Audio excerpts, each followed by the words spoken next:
So I wanted to give everyone a recap of how really the last 2 years has been going with the pursuit of being an influencer. To give people background, I joke about it. I want to be famous. I want to be an influencer. The real background comes from 2.5 years ago. We were spending north of $1.5 million a month on Facebook, on Instagram ads. And we had absolutely no connection with our customer. On top of that, our cost of acquiring a customer had gone up probably a few 100% from when we first launched Facebook advertising, which was over, I believe, a 3-year period, which is expected. At some point you get diminishing returns on this type of advertising, but we really had hit a peak in terms of our spending, and the efficiencies were not there. And I really was confused on how I can scale our marketing, scale our advertising. I tried television, I tried podcasts, I tried influencers, every affiliate email marketing type of opportunity out there. And they all did work to a certain extent, and some of them we continue to do so, but they just didn't have the scale at which Facebook and Instagram were really able to grow our business. And so I was started thinking, I was like, how do I solve this problem? So immediately the first thing I did was cut my spend. I cut 10% one month, 10% another month. 2 years later, we're spending less than $50,000 probably on Facebook on given month for our subscription business. Our other brands spend money on the platform, but nowhere near what we used to. And I really came to the conclusion in around September, October of 2017 that if I was famous, I would be the best person to connect with our customer. And it was never about me trying to benefit myself in any way other than creating a community that I would really be the face of, and that would get people excited about what we're doing in our fashion brands. And it was a long shot. And I started by posting more aggressively on Instagram. I posted videos on YouTube 2, 3 times a week. I launched a podcast called Group Chat. Earlier this year, I launched this podcast, DEETOUR. And, the first year of doing all this, I saw very little return on my effort. I saw very little return on the energy I was spending. I wasn't spending a lot of money because I didn't know where to spend the money. And to be honest, to this day, I still don't know where I should spend the money in terms of growing my audience. But what I did do is focus on consistency, focus on improving the quality of the content. And over time, the audience grew. And the group chat audience was the first audience to really scale. So that brought a lot more attention to me and my businesses. Black Friday 2018 was a massive success, and a lot to do with all the original content I'd put out. We got into spring of 2019. I start feeling the momentum. People start coming up to me wherever I go. I listen to the podcast. I really enjoy it. I love the content. I love your brands. I just signed up for Menlo Club. I bought a pair of New Republic shoes. I can't wait to come to LA and check out the Run Club. This summer, it really took shape. People from all over the world were showing up at the Run Club, showing up at my office. I started connecting with people that I never thought I would connect with. Some from the top of the tops of society, and some from small towns, small countries with the most interesting stories, most interesting opportunities. And then some of these folks became employees. Some of these folks became business partners. Some of these people became leads to other opportunities that my business has now provided. And now it's like it's really become a force of nature. And now I really have realized that people always ask me, how do you monetize the podcast? How do you make money on the podcast? And maybe, I look at things from a very different level. It would be great if the podcast made a lot of money. Obviously, it'd be fun. It would be amazing. But my real gauge is that it is driving a lot of people to my brands and driving a lot of new eyeballs, new customers to our subscription service, to New Republic, to Grand AC, to Club Fantasy, to Alice Gray, to Midnight Studios, all these brands that I don't think people were aware that I'm behind. And I think it's just created this community of support for everything that I do.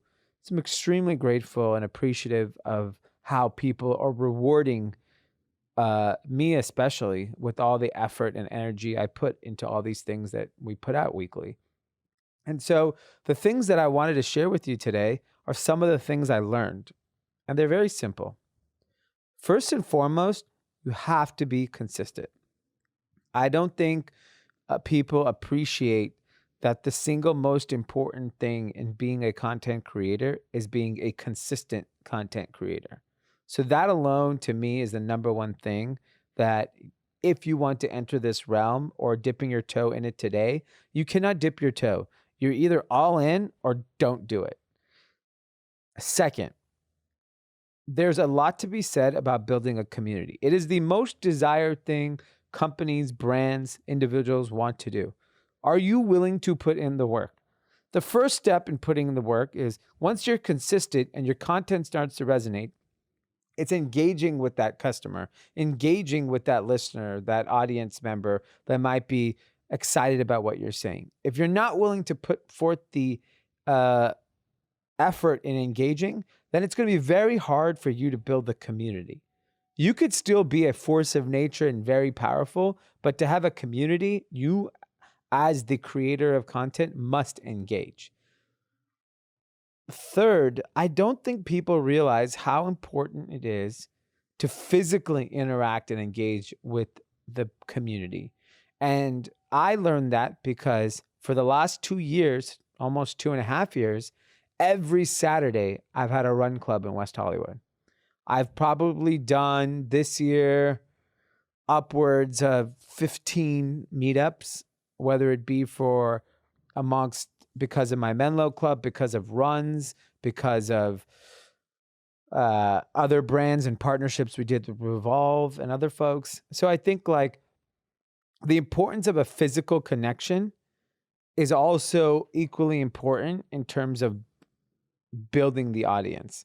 So those three things were very important in this year's growth of all the engagement, all the excitement that has happened with all the content I've created. I haven't jumped some enormous amount of followers on Instagram. Group chat has grown very consistently every single month this year. DEETOUR has grown every single month this year. So podcasting seems to be the medium where I'm able to connect with the most amount of people or where my audience truly lives. Whereas on social media, I get okay engagement. It's not terrible. It's not great. And maybe that's because my audience doesn't feel comfortable engaging there. On podcasts, the retention rate for all the episodes are extremely high. They're still growing every single episode. I get a lot of feedback on Instagram regarding these types of content pieces. So I think there is clearly a home for me in podcasts. YouTube, I constantly try and put out, but for whatever reason, I have not caught a break there yet.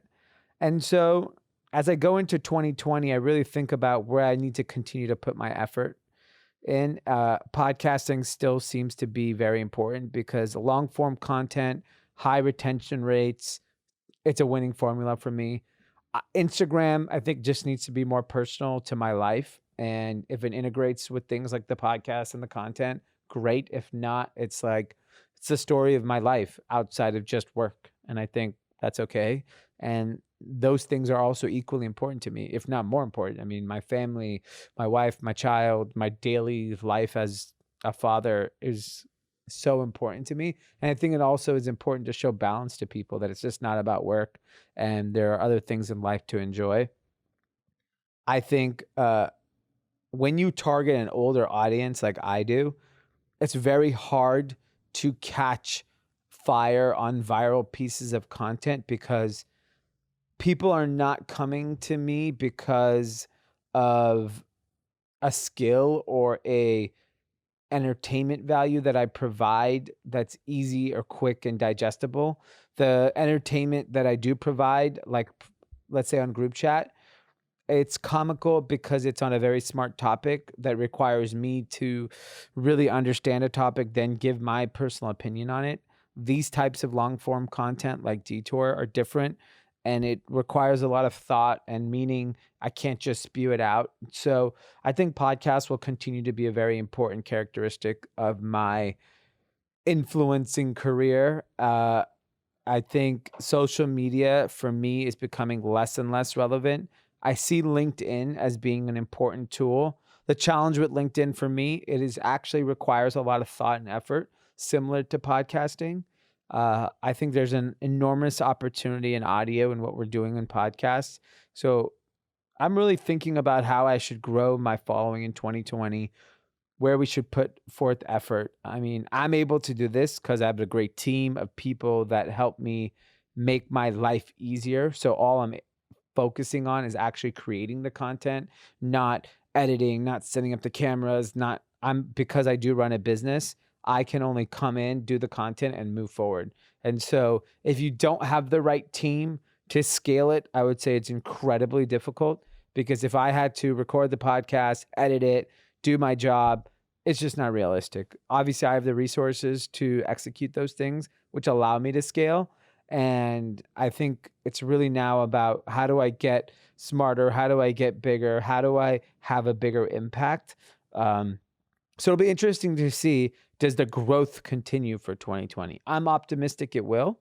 Just curious to see what will be the inflection point. What will be the moment where it's like, boom, it's bigger than ever? Because I could feel it coming. It's just understanding what will take me there. But in the meanwhile, I will continue to remain consistent. I'll continue to be thoughtful. I'll continue to engage with my audience. And I'll, of course, continue to do the Run Club, the meetups, because my personal interactions are far more valuable than anything that's happening digitally. So see you all in 2020. This is not my last episode, but see you all on social media, on LinkedIn, and future episodes.